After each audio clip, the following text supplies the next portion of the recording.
So ayan guys, welcome back sa another review ng unit. So ayan, another baril na naman ang pag-uusapan natin dito sa Paniki Shop. So ayan, makikita nyo, mga LCD examples natin yan. So yan ang mga ginagamit namin sa field. So this time, ang re-review natin the AK-74M. So bagong unit lang namin to. Isang beses pa lang din nagagamit namin sa field. So nung dumayo kami sa Cavite, so uploading pa lang yung video na yun. Makikita nyo kung gaano kaangas sa labanan sa chill shooter. So shout out sa game site na yan. So isa to sa na ginamit namin, the AK-74M. So bakit M? So tactical siya ng 74. Mapapansin nyo, so hindi kasi kita sa video ay nasa taas. Sa taas noon, AKM yung AKMS sa taas noon, yung 74 na wood. So ito naman ang tactical. So the AK-74M. So ito ang pag-uusapan natin. So unit to, example unit lang natin. So kung gusto mong bumili ito sa market, just PM Paniki Shop. So LCT ang brand nito. So ito ay used na. So ito lang yung ginagamit namin. Sample unit lang para reviewin natin yung mga unit natin yan. So ayan, meron tayong mga review niyan. Just check na lang sa mga video ng Paniki Shop. So yun, first, unang-una, ang name nito ay 74M. So AK-74M Tactical. So ang kulay niya ay brown. Kung mapapansin yung brown ang kulay niya. So yung handguard, polymer plastic. Yung buttstock ay polymer plastic. Yung grip ay plastic. So brown. So ay metal body. Usual lagi, metal. Lahat naman ng LCT ay magandang metal. Hanggang dito ay ano. Kumbaga ang pinagkaiba lang nila sa wood. Yan nga, sinabi ko na, kundi wood. So ito ay tactical 74M and yon the classic 74 wood. So review lang natin siya ng konti. So barrel as usual lagi kung makikita nyo. So wala yung flashlight ngayon. So dito lang ang barrel length niya. So regular barrel length. Hindi ko alam kung nasa 500 plus lang ata ang barrel length ng AK. Hindi ko alam kung yung sakto pero check ko na lang ulit. Then sa M4 kasi nasa 470, 460 lang ang barrel length niya. So ayan. So meron siyang side mount na kabitan. So lagyan lang namin ng wire ties para iwas laglag. So ang LCT naman ay quality kahit hindi mo lagyan ng wire ties. So kami lang nilagyan lang namin yan for fitting lang.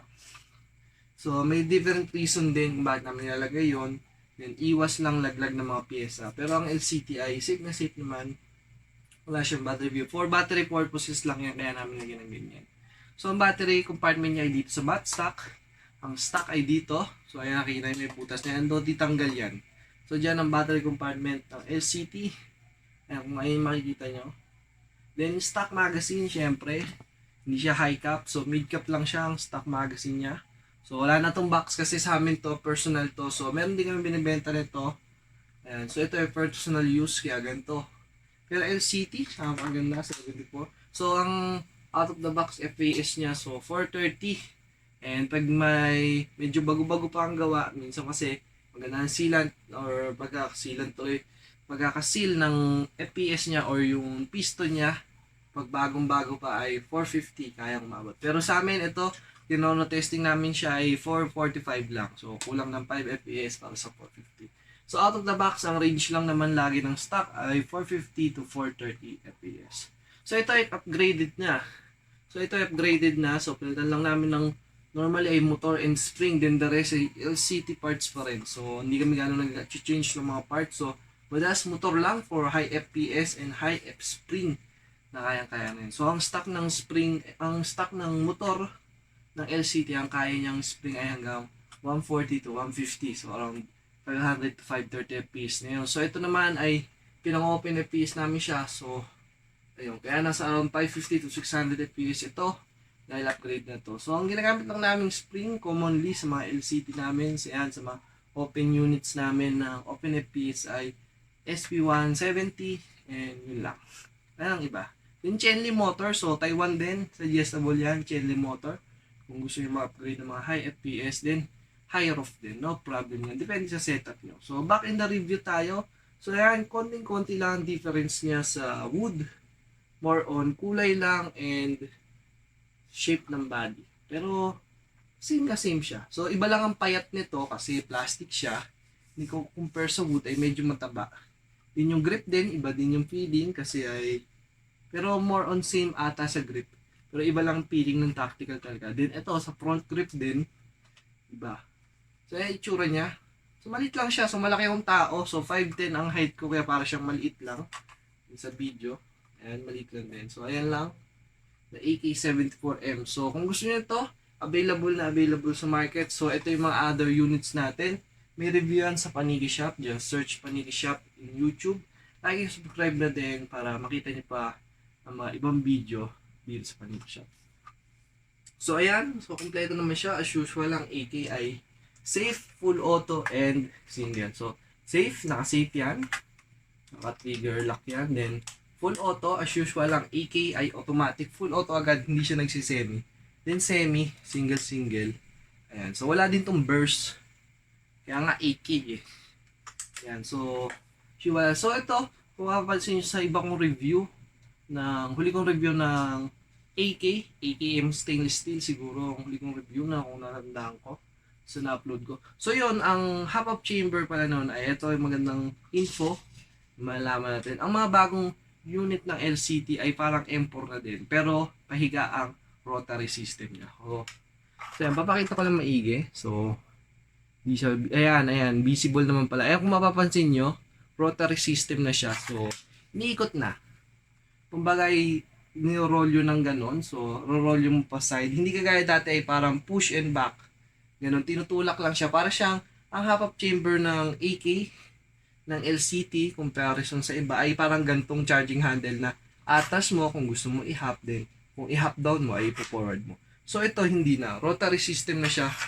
Kumbaga, diikot na. Ayan, kung mapapansin nyo, this one, ayan, yan. Diikot na siya. So, ayan ko. Wait lang. Wala akong example para makita nyo yung diikot at sa diusan. Magkaiba na kasi yung rotary system ng LCT ngayon sa mga bagong unit ng LCT. Kung makakuha kayo ng LCT na ganyan ang system, ng half-up chamber niya, so same pa rin. Ang pag-abante ay pa-half down and pa-antras ay pa-half up. So dito tayo babase sa AK-74 na wood.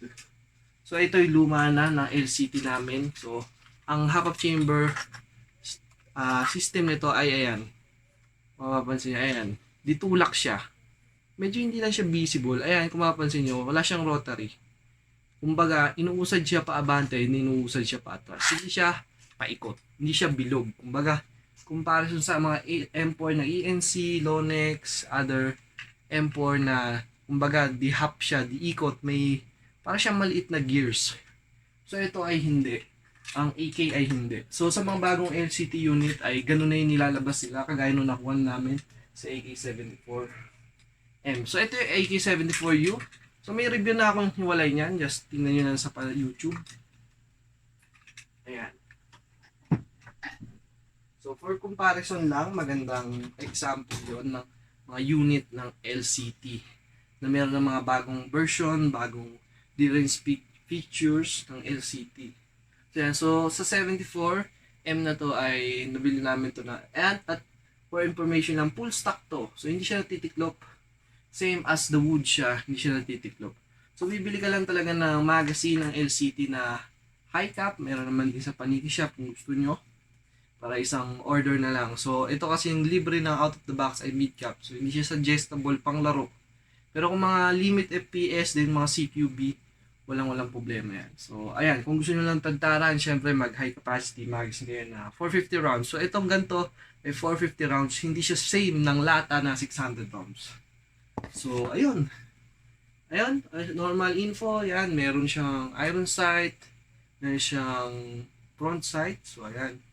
Ready na yan sa pakbakan. So, kung gusto niyo to, just PM Sir TJ ng admin ng Paniki Shop. So, wala ka tayong page for more information. So, PM nyo lang siya through private message na kanyang Facebook account sa ating FB. Then, like and subscribe na din kayo sa video na to sa YouTube channel. Maraming salamat sa panonood.